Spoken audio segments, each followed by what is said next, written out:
Hi guys, welcome back. Once again, advice for today's is sumusunod ang mga tao sa Diyos Ama kung sumusunod sila sa ating Diyos Anak. Ganito po yun eh. Karamihan po kasi sa mga tao, hindi ko po nilalata, hindi sila sumusunod, hindi nila kinikilala ang ating Diyos Anak na si Jesus Christ. Para sa kanila, ang ating Diyos Anak na si Jesus Christ ay isang apostoles lamang na pahayag lamang ng mga bumubuting gawa ng ating salita ng Diyos. Mali po yun. Oo, binaba siya rito sa lupa na to para magpahayag ng mga mabubuting gawa o mabubuting salita o utos ng ating Diyos Ama na pinaparating sa kanyang anak na si Jesus Christ. Kaya lang ang mga tao, masasamang tao o ibang relihiyon, hindi nila kinikilala ang ating Diyos Anak na si Jesus Christ bilang apostoles lamang o tagapaglingkod lamang ng ating Diyos Ama. Mali po yun. Ang ating Diyos Ama, Anak, ay siyang nagalay ng buhay niya para sa ating mga tao makasalanan, para maputol ng sumpa ng ating Ama na buhay na nasa langit, para kung sa magsisi ka at pagsisiya mo lahat mga kasalanan mo, tatanggapin ka sa langit o sa paraiso. Basta huwag mo na itong babalikan. Gumawa lang ng mabubuting gawa para sa kapatao mo. Hindi patuloy kang gumagawa ng mga masasamang gawa, ang diretso mo dun sa impyerno. Once lang magbago ka kasi, huwag mo na yung balikan yung mga dati mong gawa. Patuloy kang ilulugmok ng mga ganong gawa mo.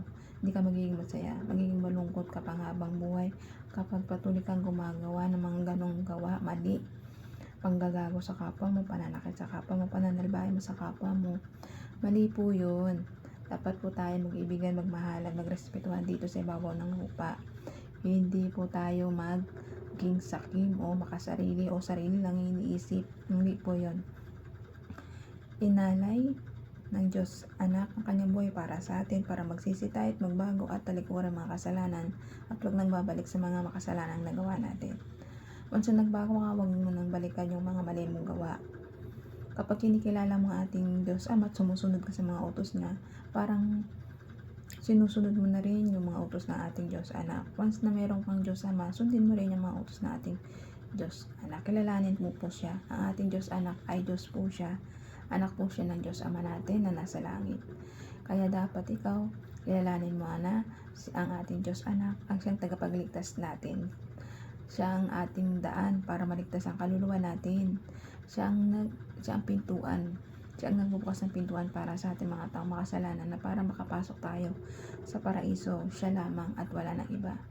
Ang Diyos Anak ang siyang pintuan natin at daan para tayo mapunta sa kalangitan at sa paraiso. Kasi kung di dahil sa Kanya, tayong mga tao na nagbabago, kahit nagbago tayo, pero wala tayong Diyos Anak na daan, wala, maglulubog pa rin tayo sa kadiliman. Nandyan ang ating Diyos Anak na nagbibigay ng daan para maligtas tayo at na-survive niya tayo sa mga kasamaan o sa dilim. Kaya ang ating Diyos Anak na umiibig sa atin ng wagas ang dapat natin purihin at sambahin kasama ng kanyang Ama, Diyos Ama na buhay at Diyos Espiritu Santo. Kaya hanggang dito nilang po aking advice. Ingat po tayong lahat and God bless.